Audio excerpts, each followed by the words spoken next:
le kiosque. Ouma Soto. Le kiosque d'Europe 1 et ses plumes, Marion Calais pour les régions, Axel de Tarlet pour l'écho, Xavier Yvon qui suit la campagne américaine aux États-Unis. Il s'est passé des choses hier soir. Et Eva Rock qui regarde la télé. Bonjour à tous. Bonjour Thomas. Et bonjour à Natacha Polony qui nous rejoint à l'instant. Bonjour. Les TGV commandés par l'État pour sauver Alstom sont partout ce matin. Électoralisme à très grande vitesse, titre Le Figaro. Les Échos font leur une sur le bricolage de l'État qui suscite un tollé. L'Humanité fustige un sauvetage express sans stratégie industrielle gouvernementale. Libération essaye de regarder au-delà d'Alstom et s'interroge, peut-on sauver nos usines ? Conclusion, les usines bougent encore. Un rapport montre que la France cesse de perdre ses sites de production après 7 ans de fort délitement. Une bonne nouvelle à relativiser toutefois, et je parle sous votre contrôle, Axel de Tarlet, car le secteur est peu fournisseur d'emplois. Mais la palme, c'est pour le canard. Le canard enchaîné, il commande 15 rames de TGV pour rouler à petite vitesse. François Hollande, chef de gag. Vous l'avez ? D'accord. Les autres candidats nationaux ont choisi de se tourner vers l'international. Ainsi, vous retrouverez un Vladimir Poutine et un Barack Obama qui n'ont vraiment pas l'air de s'apprécier beaucoup en une de Direct Matin, comme un parfum de guerre froide. Diagnostic partagé par Le Monde, plus atterré que jamais par la situation en Syrie. Autre déclinaison d'un même problème, 20 minutes qui s'intéresse en une aux petites sœurs du djihad. Le journal a recueilli le témoignage d'une mère dont la fille est partie en Syrie. Un témoignage qui fait écho au film Le ciel attendra qui sort aujourd'hui et dont nous parlera d'ailleurs Bruno Kras tout à l'heure après Nicolas Canteloup. Comment lutter contre la radicalisation ? C'est aussi l'inquiétude de La Croix ce matin. Marion Calais, 3-1 dans la presse quotidienne régionale. 500 emplois en vue près d'Amiens. Amazon débarque, se réjouit le Courrier Picard. Le géant américain va implanter d'ici l'an prochain un gigantesque centre de distribution. Gros travaux en ce moment aux abords de la prison de Sequedin. Selon Nord-Éclair, des douves sont en train d'être creusées pour éviter que des colis ne soient envoyés depuis l'autoroute aux détenus par-dessus les grilles. Et puis dans le progrès, la mode du bio, mais ça va plaire à appliquée Natacha, ça. aux stupéfiants. Je sais ça pas va pas si plaire ça à va lui Natacha, plaire. Des plantes cannabis naturelles ont été débusquées dans un village de l'Isère. Cette herbe bio, sans coupage, est vendue 1,5 fois plus cher quand même que la résine venue du Maroc. L'histoire du jour, c'est splendeur et misère de la police dans les commissariats de l'Essonne. Ici, une porte qu'il faut bloquer avec un manche à balai ou un parking sécurisé avec de simples barrières. Là, une chaîne de vélo cadenassée pour fermer le portail d'entrée. Là encore, un portail tellement bloqué qu'un policier se fracture le pied en tentant de l'ouvrir. Le syndicat Alliance a fait le compte dans l'Essonne.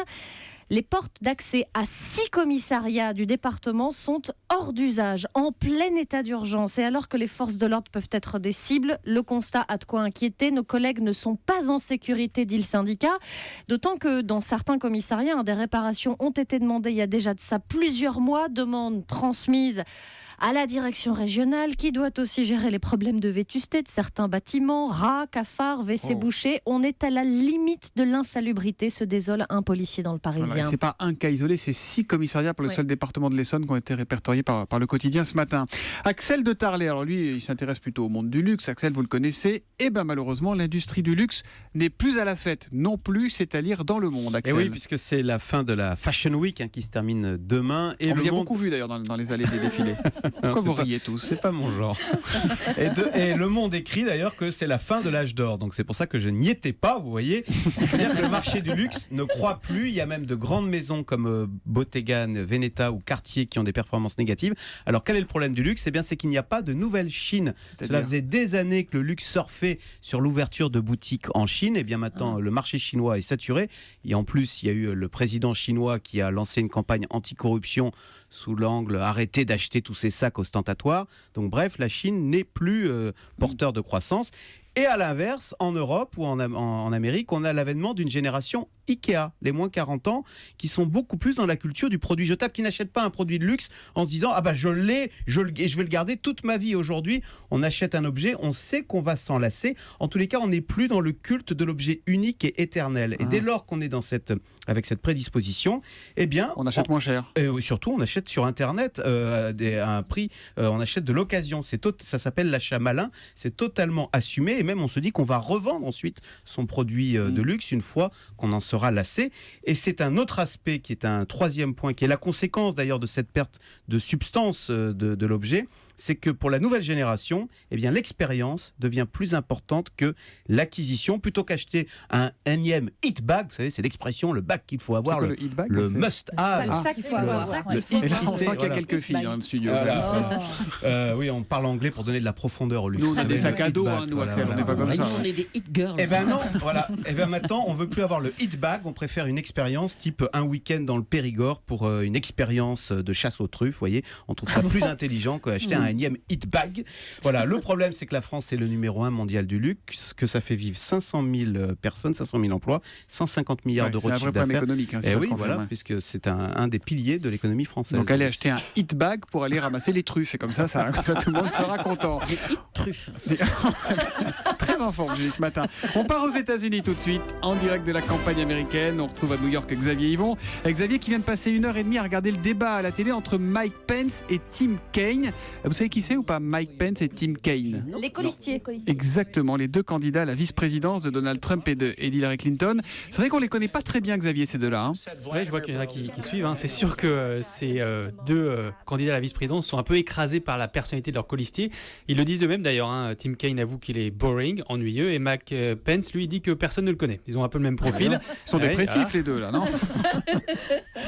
Mais pourtant, c'est des politiciens expérimentés. L'un est sénateur de Virginie, l'autre est gouverneur de l'Indiana. Ils sont tous d'origine irlandaise, des fervents catholiques. Mais bon, en fait, ce soir, j'ai pas appris grand-chose de nouveau sur eux parce que je crois que les deux phrases que j'ai le plus entendues, c'était Hillary et moi et Donald Trump et moi. Bon, mais alors, est-ce qu'il y a un vainqueur, Xavier, entre les deux vice-présidents potentiels? Alors, pour vous répondre, je vais vous poser une autre question. À quoi sert le vice-président sur un ticket pour la Maison-Blanche? Eh bien, il sert à être complémentaire de son candidat. Tim Kaine et ses yeux rieurs ont été choisis pour apporter à Hillary Clinton de la chaleur, de la convivialité, un côté proche du peuple, tout ce qu'elle n'a pas. Ce soir, il n'a pas fait ça. Il a juste été un bon chien d'attaque contre Donald Trump, donc c'est plutôt raté. Mike Pence, lui, c'est l'anti-Trump. C'est un républicain classique, posé, sûr de ses valeurs conservatrices. Son rôle, c'est de rassurer son camp, la droite traditionnelle offusquée par le style Trump. Et bien ça, ce soir, Mike Pence l'a réussi avec son air martial, ses regards intenses et ses cheveux argentés où rien ne dépasse. Et il y a des républicains qui se sont dit ce soir devant leur télé, finalement, Trump à la Maison-Blanche, c'est moins effrayant si Pence est dans le bureau d'à côté. Donc sur la forme, et c'est ça qui compte plus, je dirais Pence vainqueur. D'accord. Mais sur le fond quand même, Tim Kaine a passé le débat à réciter les litanies de toutes les Trumperies. Alors vous savez, les Mexicains sont des violeurs, il insulte les femmes, il dit que Connie Medeiros, que les généraux, enfin voilà, je vous en passe, et des meilleurs. Et à chaque fois, avec la même question répétée à son adversaire, comment pouvez-vous le défendre? Eh bien, à part en secouant la tête, Mike Pence n'a pas vraiment répondu. Voilà, c'est donc le tour de chauffe avant le deuxième débat qui aura lieu lundi. Tiens, le Figaro me donne une petite info. Dimanche soir, pardon. Le Figaro me donne une petite info intéressante. Barbara Bush, la fille de George W. Bush, a participé samedi dernier à Paris à un dîner de levée de fonds en faveur de Hillary Clinton. Eh ouais, la fille Bush. Ils sont très amis. Mais les Bush n'aiment pas du tout les Trump. Ça prouve bien qu'il y a un problème Trump dans le côté des républicains. Le premier président Bush va voter Hillary Clinton. Ben nous on va regarder la télé, ça vous embête pas. Les grandes heures de l'automobile française. Moi c'est déjà fait. C'est sur RMC Découverte. Ça va vous détendre là. C'est à 20h50 ce soir, Eva Rock. Oui, alors retracer 140 ans d'histoire en un seul film. De la première voiture à vapeur, c'était en 1873. Elle s'appelait l'Obéissante. Jusqu'à la voiture connectée sans chauffeur, il fallait oser. C'est le pari est réussi avec ce documentaire qui est construit à partir d'archives étonnantes, de publicités et d'anecdotes racontées par des historiens. Et alors à ce jeu-là, je dois vous avouer que je me suis passionnée pour le destin d'André Citroën, génie du marketing qui en 1922 pense déjà à confier sa communication à une star. Il va même jusqu'à faire chanter les louanges de ses voitures par Joséphine Baker, la star de l'époque. Et 3 ans plus tard, nouvelle idée géniale d'André Citroën. J'ai deux amours. Oui, exactement. Et bien 3 ans plus tard, nouvelle idée géniale. Il fait installer une immense enseigne lumineuse à son nom. Sur quoi? La Tour Eiffel. Exactement, sur la Tour la Eiffel. photo. Bon, alors comment parler de Citroën sans parler de quelle voiture? La 2 chevaux. Évidemment. Non, la 2 chevaux. La 2 chevaux. Thomas. Oh là là. Moi, j'étais Eh bien, sur vous la allez DS. peut-être découvrir que ce modèle a été initialement conçu dans les années 30 avec un cahier des charges très précis. Selon le cahier des charges, la voiture doit pouvoir traverser un champ avec 50 km kilos de bagages et un panier d'œufs sans en casser un seul. Ah oui. Voilà, et bien C'est drôle Ouais, le c'est test. vrai. Eh bien, ce documentaire regorge de petites histoires comme cela, même si ça évoque évidemment l'industrialisation au XXe siècle. Le tout est ponctué par des témoignages de mécaniciens alors, qui prennent soin des modèles anciens comme des restaurateurs des œuvres d'art. C'est assez passionnant. Il y a quelques petites longueurs parce que ça dure 2 heures quand même, mais on se laisse happer facilement par le récit de cette révolution technologique. Ouais, parce qu'André Citroën était un homme de marketing, alors que Louis Renault était un ingénieur, et c'était la guerre entre les deux. Et à la fin, c'est Exactement. quand même plutôt Renault qui a gagné. Car c'est Renault qui a C'est gagné. inventé les l'ingénieur. crash tests avec Oui. la traction. Oui. C'est eux qui ont inventé Oui. les crash tests. Incroyable. Ils balançaient des tractions depuis des falaises pour voir ce qu'il en restait. Bon, les amis, je vous laisse aller au Mondial de l'Auto pour continuer. Et puis nous, on se retrouve demain matin.